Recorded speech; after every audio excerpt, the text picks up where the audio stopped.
So this is Bob Ferguson, and today I am very honored and privileged to have my very good friend from Fairfield here, Tom Morgan. Tom is the principal consultant at Morgan Intercultural. He is an intercultural consultant. He has worked with Fortune 100 companies all over the world. He's working with the university here, and I've been privileged to hear quite a few of Tom's talks. And so I was ambling about on Art Walk and bumped right into Tom. And he says, "Bob, you should really hear about this new model that I've created." And he went on to tell me about it. I said, "Okay, now you owe me a Zoom." So here we are. I just thought it would really be important for people to really understand what Tom does and why it's so critically important. There's never been a time where we've needed what Tom talks about more and what he models out. So without further ado, Tom, thanks for being with me today. Yeah, thank you, Bob. And first of all, I can't take credit for the model I was telling you about. So, but I'm one of the few intercultural trainers or consultants I know that talks about this particular part of our field. In a lot of the intercultural training, consulting, and coaching work that I do. And so, in a way, it's a little bit more advanced material, but I tend to use it even when I'm working with individual employees for a company that are relocating from one country to another, because I think it's really helpful in presenting some of the reasons, some of the logic behind why we need to work on developing what many people call a global mindset. We need to step out of ethnocentrism or narrow-minded ways of understanding cultural differences, where most people are by default. Right. And we need to move into higher levels of intercultural competence. There are several different buzzwords that people use kind of more or less interchangeably. So I mentioned one was global mindset. Another is what I just said, intercultural competence, which is the one I tend to use a lot. People also talk in terms of cultural sensitivity, cultural responsiveness, cultural agility, cultural intelligence, akin to the idea of emotional intelligence, although focused specifically on the idea of cultural differences. Right. So take us back to kindergarten, because I bet that some of the people who are listening to this have never really thought about intercultural competence, never really thought about the implicit biases that every culture installs in all the children of that culture. And so we all grow up in our culture thinking that this is the way it is. Mm-hmm. Well, in our culture it is, but it may be a very different thing in another culture. And of course, in our globally interconnected world, where we may have a team, what you said, in 10 or 15 different countries, different time zones, different languages, different cultures, and somehow we're supposed to be working all harmoniously together and very effectively on a project. So I think this is the thing that excites me, is the capacity to understand, there are differences, and then some of the ways that we can actually utilize that understanding. Because of course, mere insight is not enough. We have to be able to take that insight and use it in an operationally effective way. So if you're from Azerbaijan and I'm from the US, we got to know about these things, and we need to be able to step in each other's shoes by understanding, the cultural biases. So anyway, Tom, over to you, and let's go to work on this model. Yeah, you mentioned Azerbaijan. I was just doing some training for someone in Azerbaijan. Oh, I knew that. For an organization that has about 45 people in 25 countries working across cultures and time zones, working virtually together. And that's one of the kinds of organizations or situations that I work with. when you've got distributed personnel working from different cultures, there are going to be some challenges about communicating, especially, and that gets exacerbated by working through your electronic media and so forth. But you said it well. We grow up in a culture, and sometimes in my PowerPoint deck and a lot of the presentations or training that I do, I'll show a picture of a fish, a goldfish, and in a fish bowl. And I ask people, what does this have to do with culture? You know, and what it is, people fumble around, and eventually maybe somebody will come up with the idea that, you know, the water that it's in is all it knows. And that's the nature of culture. We grow up in culture, and we start learning the logic and the values and the assumptions and the expectations, and the beliefs and the biases, all of those things, from our parents, from our siblings, from our teachers, from television, from the media, Sesame Street, whatever it is we're exposed to. And even at the age of 3, we start getting, our brains get wired, you could say, in a set of assumptions and expectations that are largely specific to that culture. And they become so close to who we are that they become like a lens that we're looking through. And the average person goes through his or her life completely or largely unconscious of the lens they're looking through that affects everything they see and everything they do. It becomes a kind of grammar or logic of a set of rules for how to function, and yet it's mostly unconscious. And so a big part of what we're working on in intercultural training, consulting, coaching is helping people to become conscious of the lens they're looking through. It's surprising to a lot of people, but culture and communication are largely the same thing, almost exactly the same thing. When we're talking about culture, we're talking about communication. When we're talking about communication, we're talking about culture, because everything about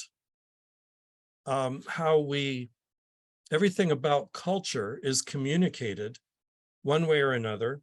Mm-hmm. And everything about how we communicate is informed by the tens of thousands of things that happened to us when we were very young and as we got older that became part of our lens we're looking through. So there's one person in every interaction, in every communication between two people, there's one person who's using everything about his or her culture to make hundreds of subtle decisions about how he or she is going to communicate. Am I going to gesture? Am I going to use a certain tone of voice, facial expression, all of those things? Right. That's encoding, and the encoding is happening. And then the person on the receiving end of the messaging is decoding using his or her cultural. I can already see a problem. Right. Yeah. And so there are filters, and what we may think we're communicating clearly, but often a lot is getting lost. And back up, Tom. So Yeah. let's turn this Yeah. thing up. Let's leave a little bit of a silence so I can find the gap. Okay, then just back up. Something about seeing clearly. Yeah. So each person is using everything about his or her cultural conditioning from a very, very young age to shape the encoding that they're doing when they're seeking to communicate with another person. And the person who's on the receiving end of the messaging is using everything about his or her cultural conditioning to attempt to decode the messaging. So there are layers and layers of filters in between the sender of the message and the receiver of the message. And we hope that there's some place where they're overlapping. We hope.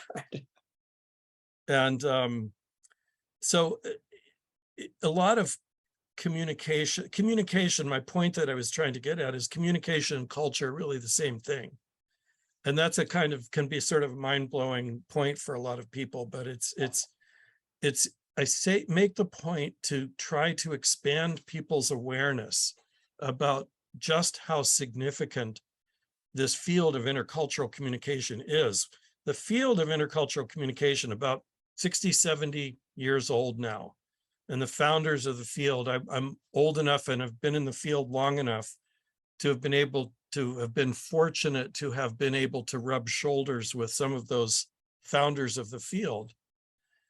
But what they did was they started to study, beginning with a man named Edward T. Hall, began to study not just, you know, the culture, this culture or this culture, but what happens when people come together from different cultures and are trying to communicate with each other.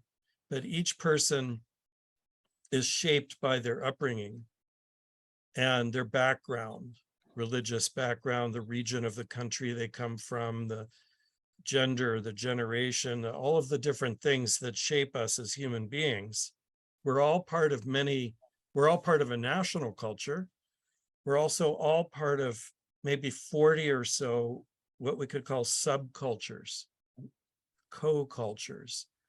Co-culture in the sense that we're a member of both a national culture and a smaller group. So the profession we're part of, the department we're in a company, the family we're part of, the language group we belong to, religious background, all of the different things, to the extent that each of those groups has certain language, values, assumptions, perceptions that distinguish that group from other groups, that we call a culture. Even your family is a culture. Right. And so we each individual, that's what accounts for diversity within a national culture. Obviously, national cultures are not uniform, monolithic. There's a lot of diversity within a national culture, and it's because of these many sort of subcultures that we belong to. I might bring up the Sure. the Let's PowerPoint. look at some Let's see. more information. Yeah. Let's see. Did I share that properly? Is that showing up? Yep. Everything Good. looks great. Yeah.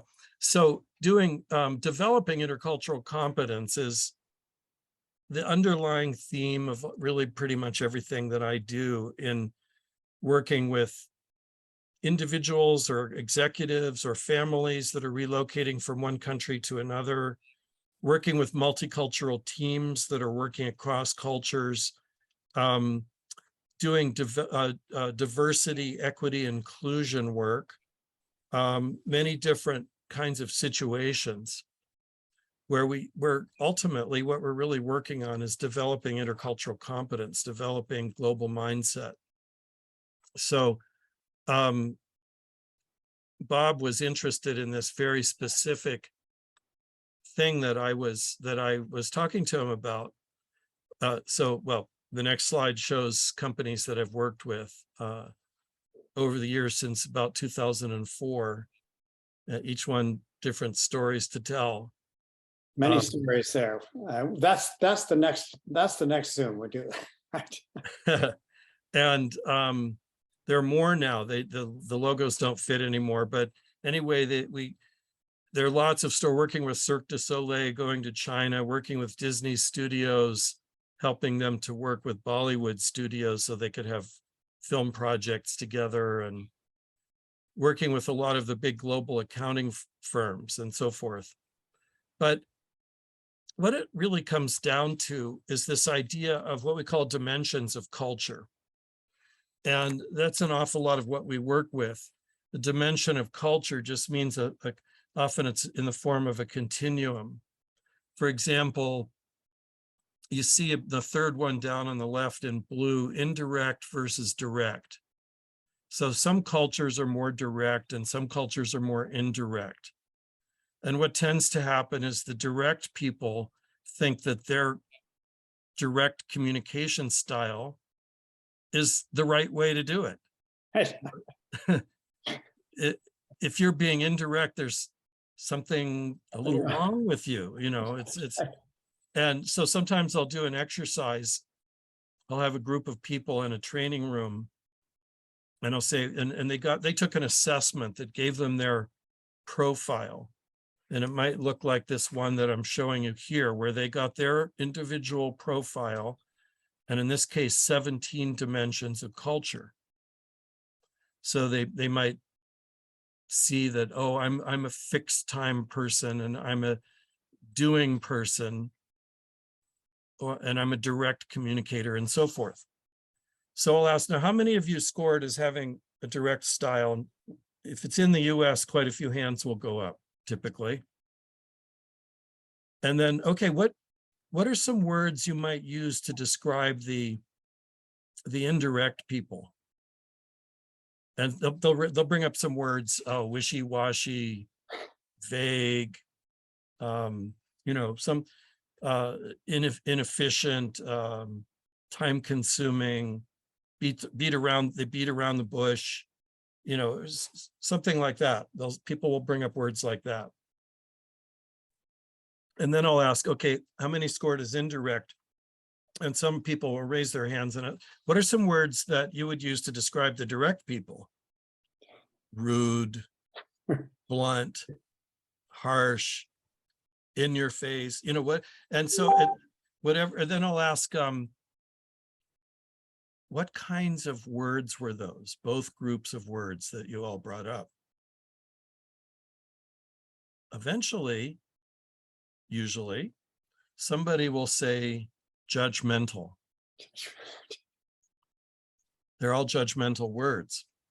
And what this little exercise illustrates is people tend to function ethnocentrically, judgmentally. That means, so ethnocentric, ethno means culture, centric, my culture central to my world. I'm looking through this lens that was shaped by my upbringing. And I use that to evaluate everyone else who comes from a different background. That's all I know to refer to. So most human beings are functioning ethnocentrically. So what this kind of model that you're seeing of one version of on the screen does for us is it gives us a non-judgmental framework for looking at differences. It's so powerful. Yes. Now, sometimes people will take this profiling assessment and they'll say, well, isn't that interesting? And they go back to their desks and they get busy with whatever they have on their desks and don't actually leverage this tool. But if you do leverage this can be something really life-changing. It can be something that can really profoundly help all of us to grow towards more of a global mindset. Because nowadays, our companies are so much more diverse. So one of the big global accounting firms that I was working with, I was part of a team that went around all 7,000 of their senior managers. We went around to all their offices in the US, and we did what was called inclusive leadership training. The chairman, this is one of the big 4 global accounting firms, the chairman, like 300,000 employees. The chairman said, you senior managers, the world is changing.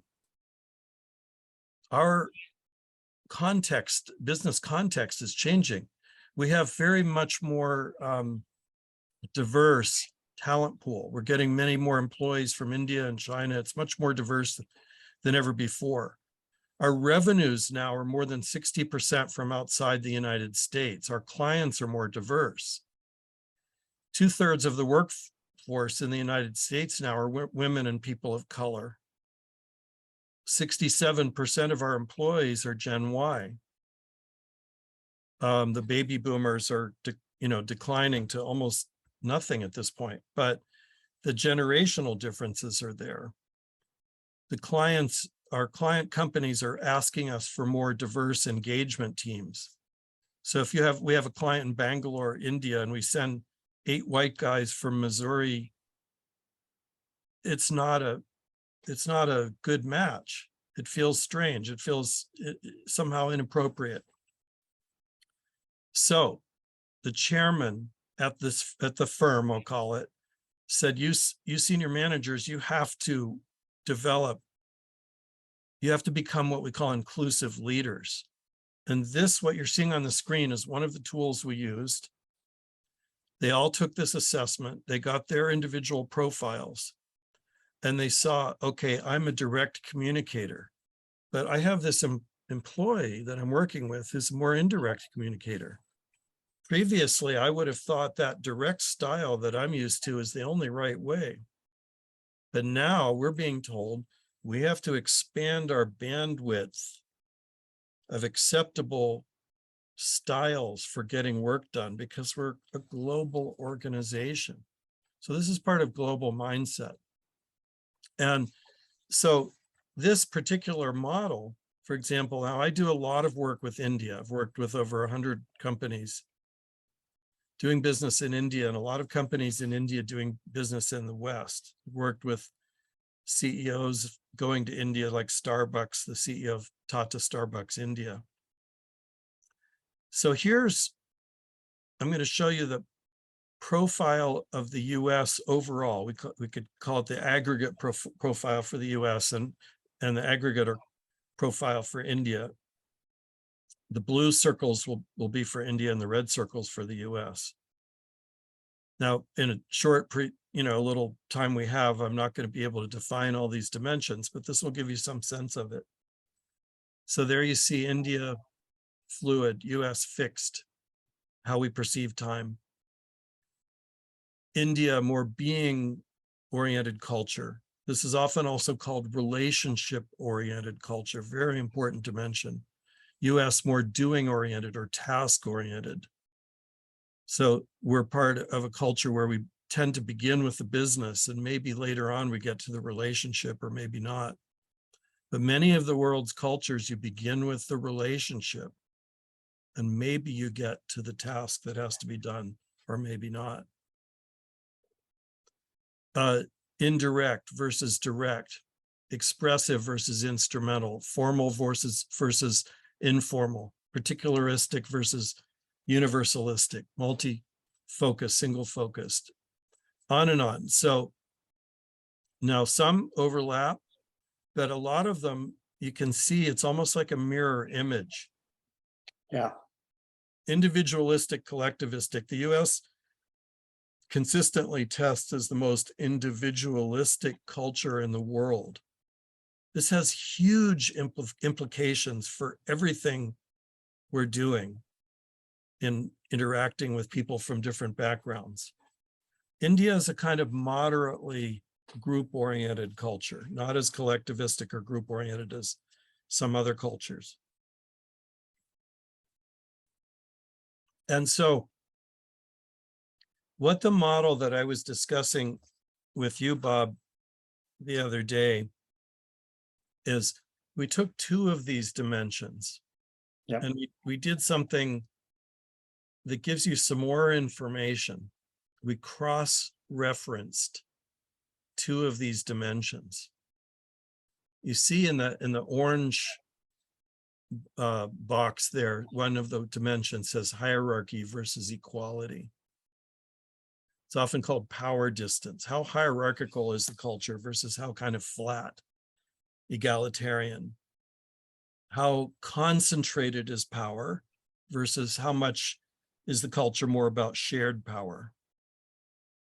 The concentrated power cultures, the high power distance cultures, at their most extreme will be kind of top-down chain of command, rule by decree, and so forth. So we take that dimension and we cross-reference it with the one you see at the bottom of that box there, flexibility versus order, which is often called uncertainty avoidance. And then you get a matrix, 2 axes, 2 dimensions, power distance along the bottom, uncertainty avoidance on the left axis. Implied in that are 4 quadrants. I'll come back to that. Before we get to that, I'll show you there are other versions of the model that I was just showing you.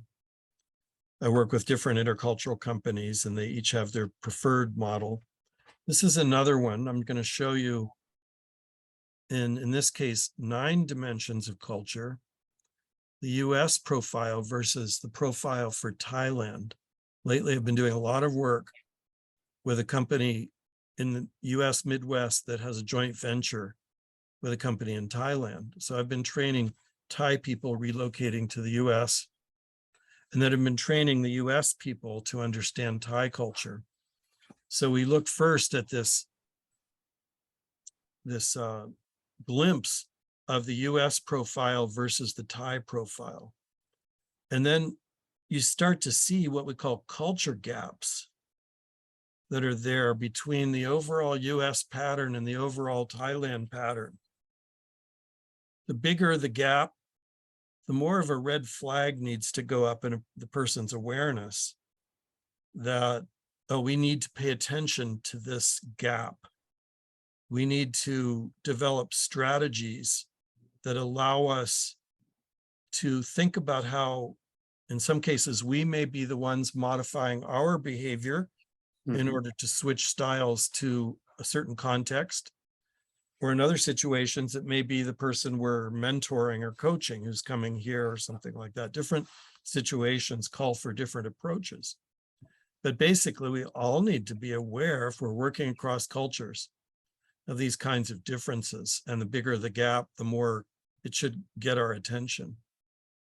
So what an intercultural consultant like me does is say, oh, look, you've got really quite a big gap there between your style, very task-oriented style, and the Thai person's very relationship-oriented style. Let's focus on what you need to do differently than what you would normally do. Okay, now, these are country profiles, but the individuals that I'm working with relocating from Thailand, their profiles are going to be different than their national profile. So here's an example.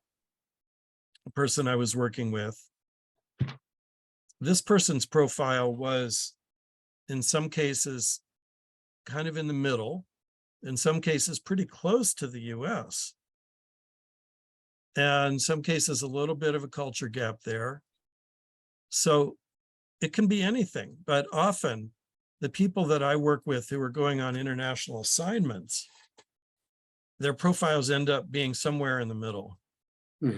They're different than the overall population of their country of origin.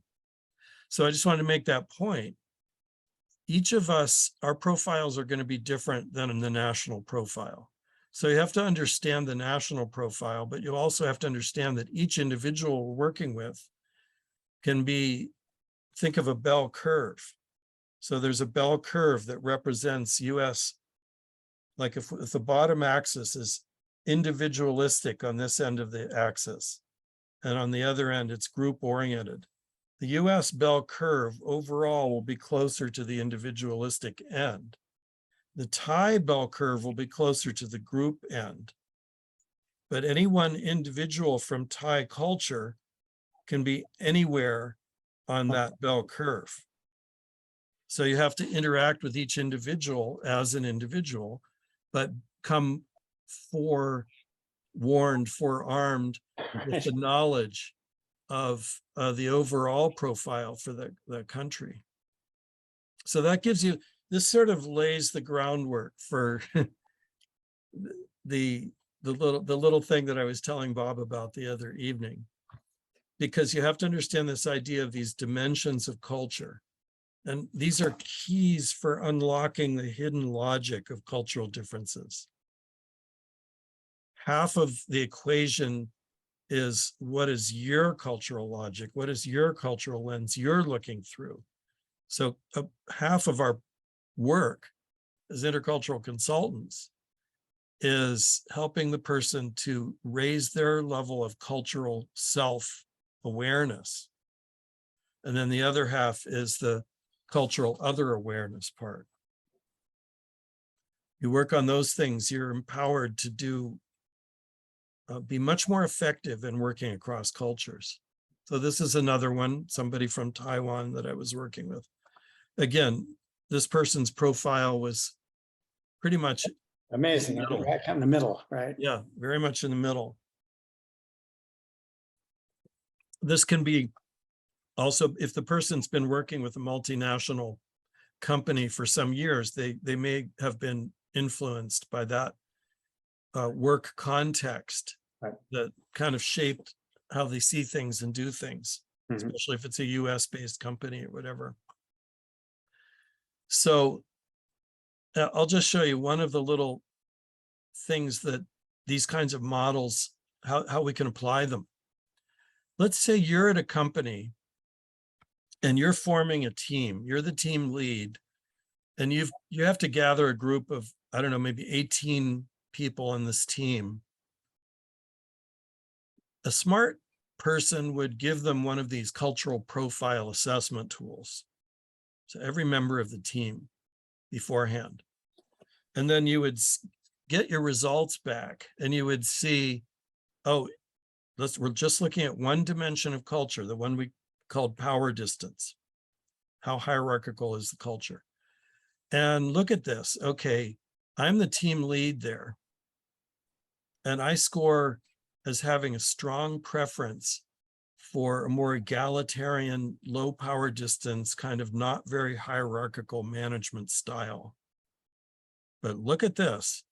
Kind of the majority of my team members are over on the other end of the spectrum. Yeah. What are they going to think about my management style? Pretty wishy-washy. Wishy-washy, weak, yeah. Yeah. And so armed with this information, I would use it to think very seriously about how I might want to use a more, you could say, hierarchical management style. And that's likely to work better with this particular team. So that's just one of many, many, many examples. Let's say you're in sales and now you're approaching a company who's a client who your hope will be your client, prospective client. And now you can't give them the assessment tool in most situations. There might be some situations where you could, but you can kind of use these dimensions of culture to do some educated guesswork. Mm-hmm. Let's talk about like that dimension I mentioned where are you task oriented, are you relationship oriented? So, okay, let's figure out this client that I'm approaching. Do I need to wine and dine them? Do I need to build the relationship?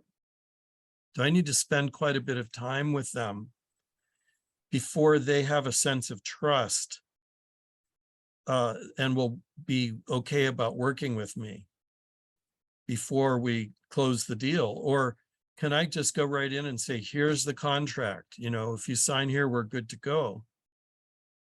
I had to work with Canadian Special Ops Forces going to Afghanistan, just to give you a very extreme example. Canadian Special Ops officers going to Afghanistan.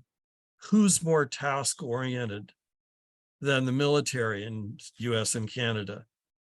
That's what they're all about. Who's more relationship-oriented than the tribal elders in Afghanistan? So talk about culture gaps. I said, you know, what you're doing in Afghanistan, there are many things that make it difficult, if not impossible. This one dimension of culture is almost a guarantee that you will not be successful unless you work on moving away from that extreme task-oriented approach and focus on your relationship building approach. A month later, I was in Toronto. I picked up the Toronto Globe and Mail front page article, almost the full page. about how the Canadian military was changing what they were doing in Afghanistan, listing point for point what I had gone into in my training, with a photograph of one of my officers shaking hands with one of the tribal elders in Afghanistan. Wow, Tom. Now, I grew up as Quaker pacifist, and so, you know, that's another story. But I was willing to work with them. I also got to work with a group of Marines doing similar work to help them in this particular thing, this shift away from task-oriented to relationship-oriented. Dramatic story, but it's Yeah, really an important dimension for US business people to pay attention to. Of the number one mistake US business people make doing business around the world is failing to focus sufficiently on the relationship building part of the process. So now we come to what I was telling Bob about. This is based on the work of Geert Hofstede, who died just a few years ago. Very important leader, social psychologist, leader in the intercultural field. Started doing work with IBM back in the 1960s, and he had access to all the data, personnel data for all IBM employees all around the world. And he began to define some of these dimensions of culture that we've been talking about. And he was the one of the first to get this idea. What happens if we take two of these dimensions and cross-reference them? So he did that. And on the bottom axis, I have power distance. So the countries to the left that you see are low power distance cultures, more egalitarian, more flat, not really that much about hierarchy. As you go to the right, you come to the countries that are very much more hierarchical. And you've got something like about 70 countries here, whatever, 60, 70 countries. And this is based on Hofstede's research that he redid several different times, and even over decades, these positions where you find these countries seem to be fairly stable. And then the left axis is what we call uncertainty avoidance.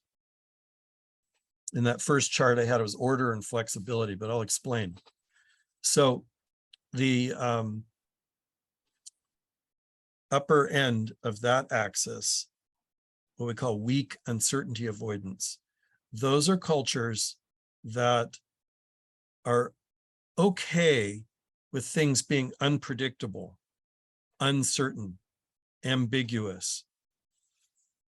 As you go down the axis, you come to countries where people, cultures, organizations feel anxiety when things are unpredictable, uncertain. And they need rules and structure. So basically, you can think of this axis as how much do we need a structure of rules to minimize uncertainty, unpredictability. And these are two very fundamental questions about how people tend to grow up thinking that organizations should be structured. The bottom axis, who has the power? How much are we sharing power or concentrating power?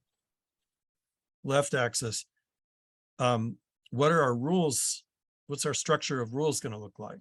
And then you end up with 4 quadrants. The way you can think of these quadrants, each quadrant is an implicit organizational model that people in those countries tend to grow up with.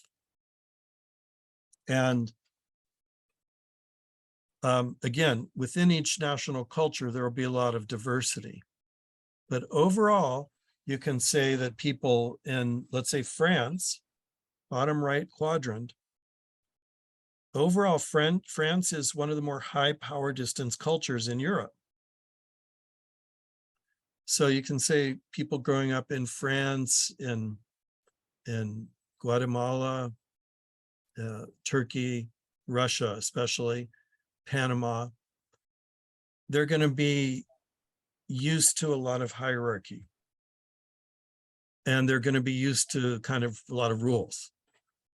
And then you come to Germany. So Germany, surprising to many people, but Germany is what we call low power distance culture. And that there you have people who they don't care about the managers so much as they care about their engineers.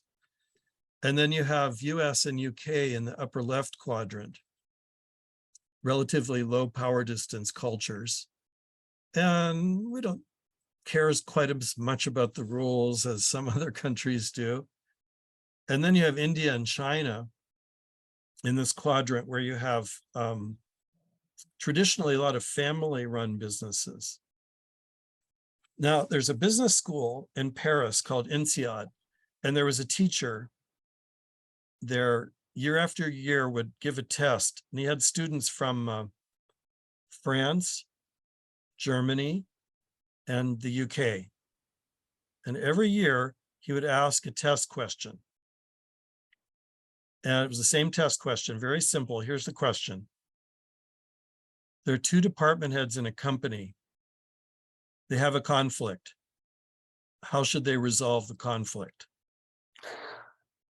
Every year, the French students would answer the question one way. The German students would answer the question another way. And the Brits would answer it a third way. So here's the test. Here's my test question for you. So how did the French students answer the question? Two department heads have a conflict. How should they resolve the conflict? Is this a quiz for me? Yeah, sure. Why not? Okay. Kick it upstairs. Have someone tell you how to resolve the conflict. Mm-hmm.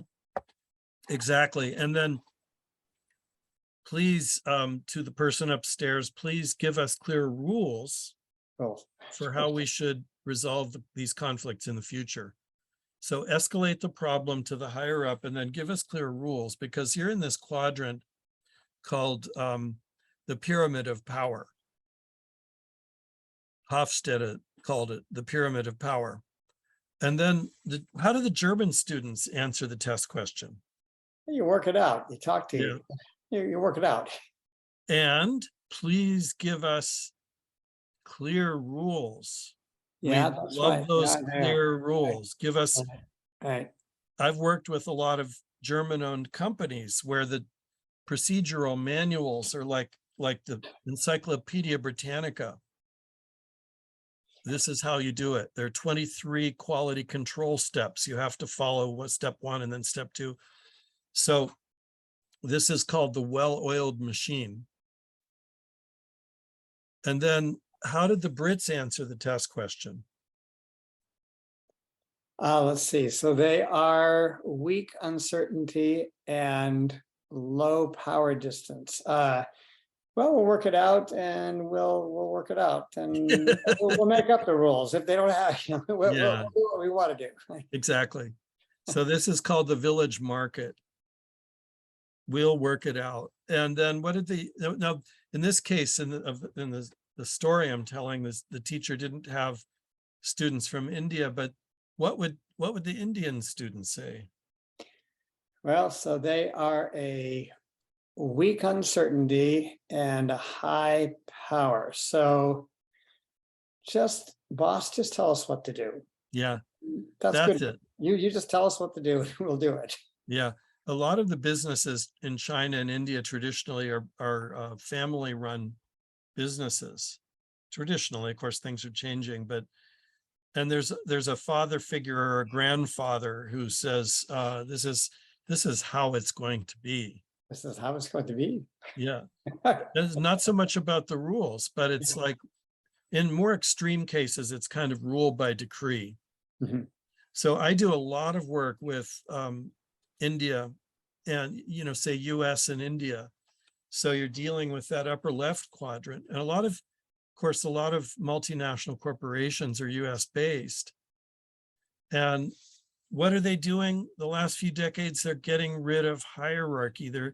They have what are called matrix style organizations, dotted line relationships between the higher up people and the lower people. They have more informal organizational structures, and they think hierarchy is inefficient. But we started out by talking a little bit about the phrase global mindset.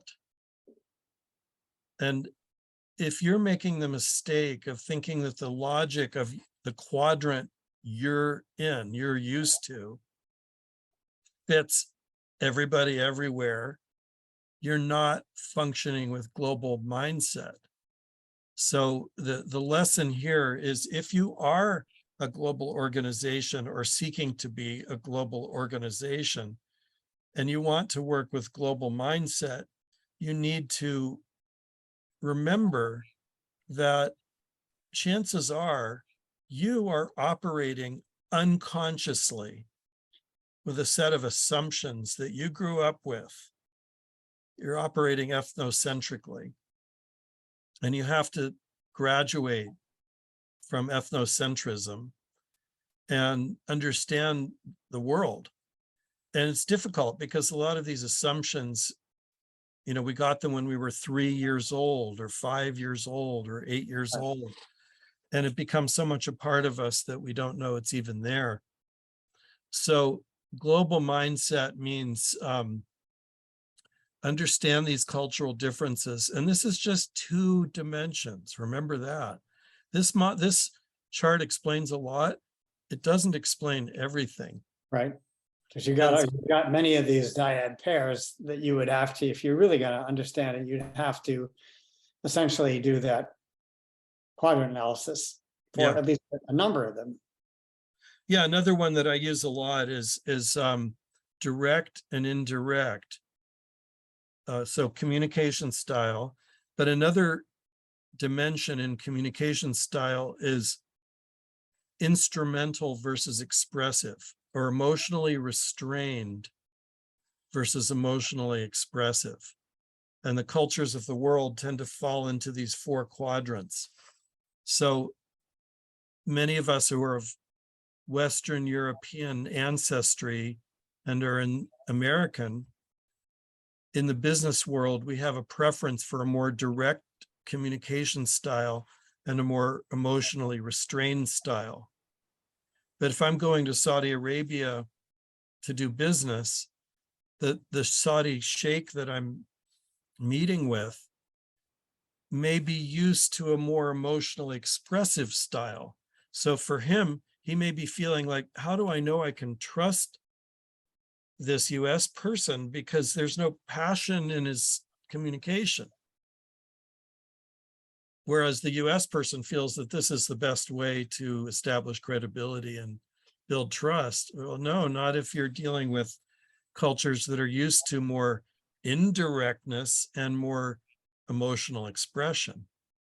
So that's another example of creating this kind of matrix of 2 dimensions cross-referenced. So that last quadrant, we call it the extended family, the one where India and China are. And I work with organizations that have a strong influence from India, where you see this kind of management style, and not necessarily comfortable for people in the other quadrants. Yeah. Just to kind of wrap up, I was mentioning the work that I did with one of the big 4 global accounting firms, where all 7,000 senior managers had to take 2 assessment tools. One of them was that one I showed you with the 17 dimensions, where they got to see their profile, their individual profile. There's a whole other kind of assessment tool that we use that is in some ways even more profound. And that measures where people are developmentally along a scale about how competent they are. You could say this measures intercultural competence. A lot of people are in one of the first few stages. A certain percentage of any population will be in the stage of denial where they don't see culture at all. They're isolated from difference. They, either by choice or by circumstance, this person doesn't have categories in their brain that allows them to even see cultural difference. So if somebody goes to Tokyo on an exchange trip in high school, comes back, they might say it's the same as here. They have McDonald's there, they have skyscrapers, they have cars. What's the difference? I don't see the difference. And so they're not fearful of other culture, they're just sort of unaware of it. But then you have a stage where called polarization, where people are really judgmental about different, it's us versus them. My culture is superior. My culture is the right way, the best way, the natural way. And those other cultures, they would prefer to have our culture if they only knew about it, Yeah, I know. know about it. And of course, a lot of colonialism and so forth comes from that. The idea of putting walls on the border and having Muslim bans and so forth comes from that. But so a certain percentage of the population will be in this polarization stage, sort of circle the wagons, maybe siege mentality. In the business world, this is where people react to difference in the workplace as this is something threatening, dangerous, difficult, something that has to be managed or mitigated. That's how they see difference. A lot of managers in polarization see diversity as a problem to be managed. Now, most of corporate America is in minimization, the next stage where they kind of have gone beyond that polarized way of thinking. And this is where they've gotten, at least to some extent, to the point where they see the underlying, the common humanity in us all. And people get stuck here. This is the longest stage. Something like about 65% of corporate America is in minimization. Spiritual communities often get stuck here. People get stuck here. And this is where I think I've arrived at a kind of state of cultural sensitivity, because I'm deep down, we're all the same. We're one world.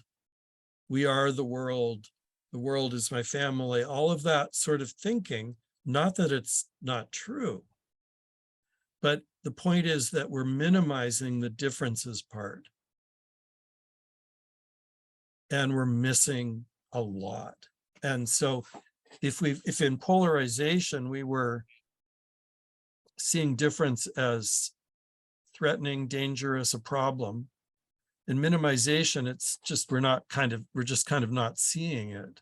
We're not, I'm just going to treat everybody the same. HR department at the company have the same policies for everybody, irrespective of the needs, individual needs of the different people. So a lot of corporate America functions in this stage. It's this idea where we need to kind of, treat everybody the same. That's the right way to deal with difference. And then some people, so minimization is the transitional stage in this model, developed by one of my teachers. Actually, two of my teachers, Milton Bennett, created the original model this is based on. Mitch Hammer, another one of my teachers, created the assessment tool that we use to measure where people or where organizations are. Very powerful. Cross-culturally validated, psychometrically designed, so you can't fool the test.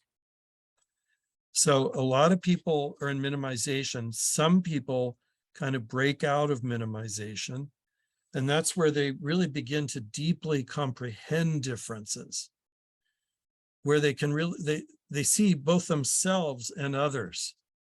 In minimization, if I'm part of a dominant culture, white, European, American, male, Midwest US, it's possible for me to grow up, if I'm in minimization, grow up not seeing myself as a cultural being. That person has an accent. I don't have an I accent. don't- That person is ethnic.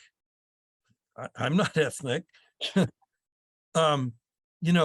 yeah, I am. And I do have an accent, and I am a cultural being that was shaped by my cultural upbringing. And that if it's important for me not to be unconscious of all of that. Becoming conscious of that is how we grow out of minimization.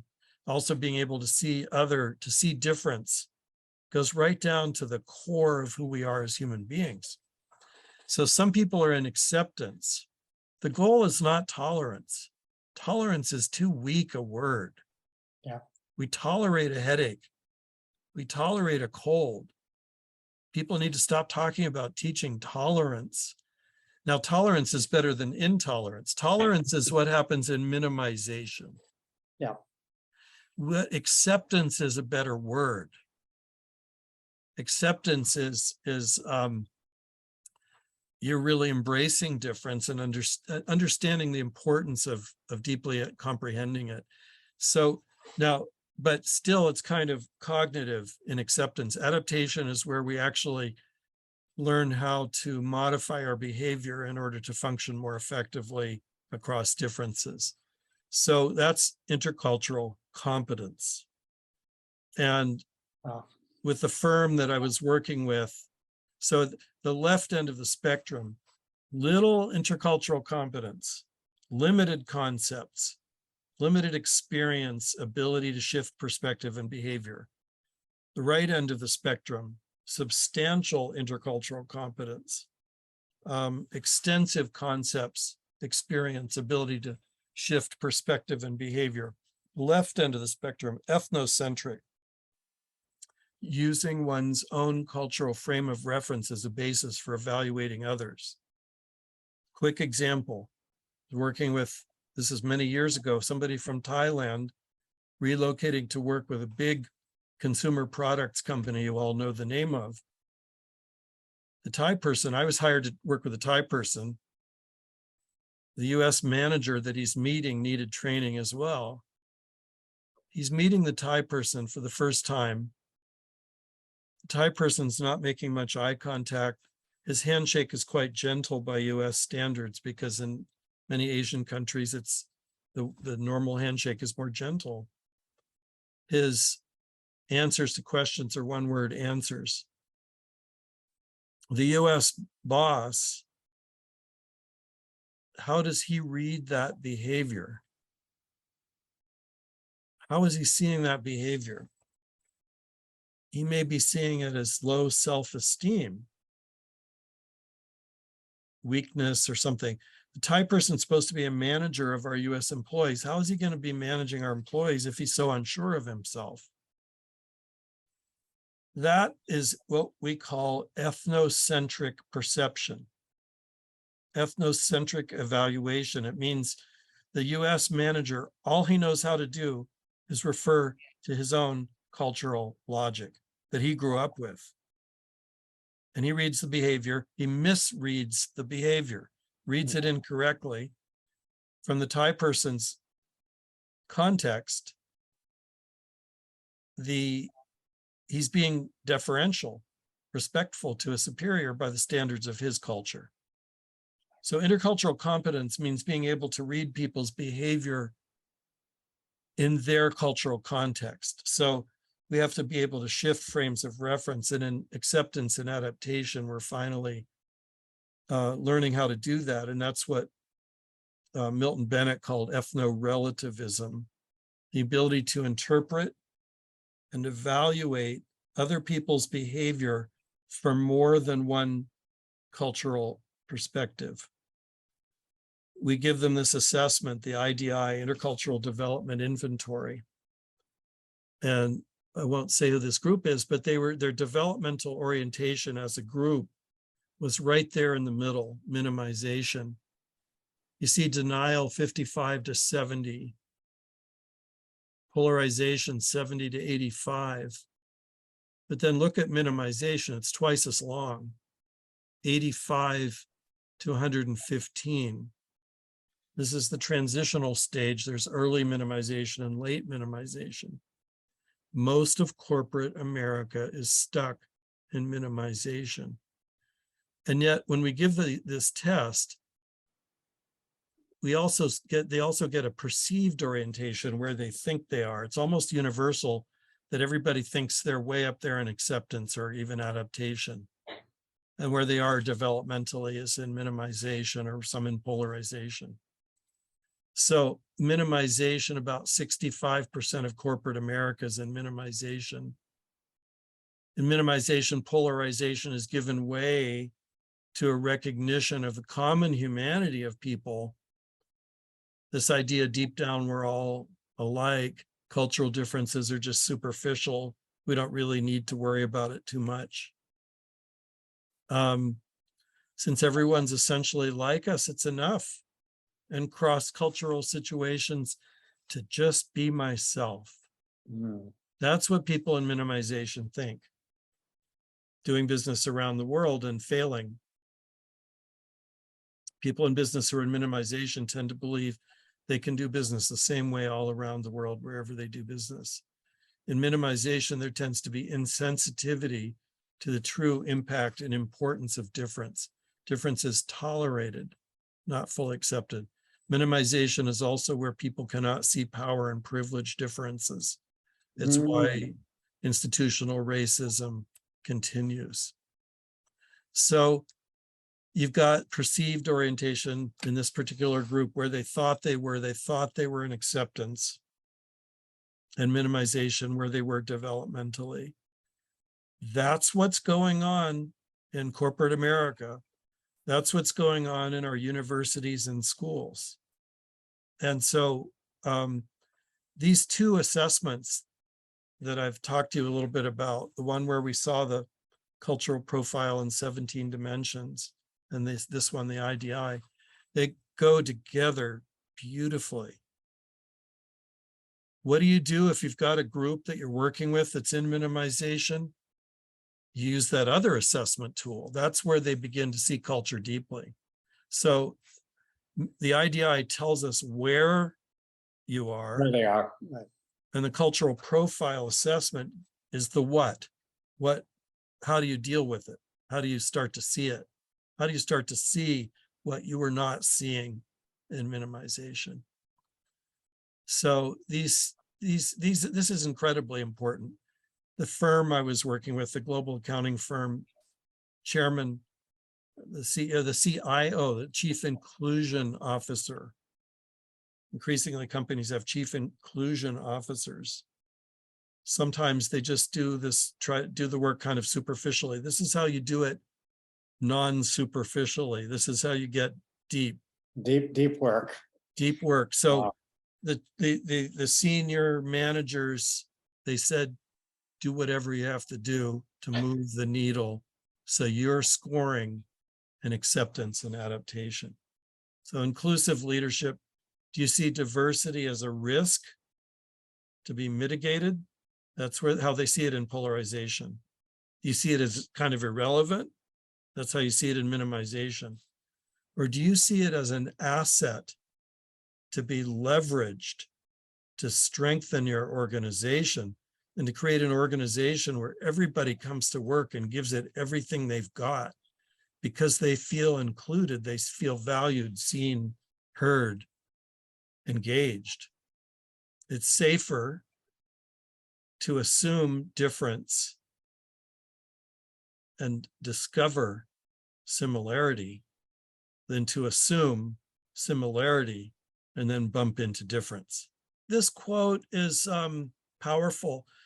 Another word for assume, we could say anticipate. Yeah.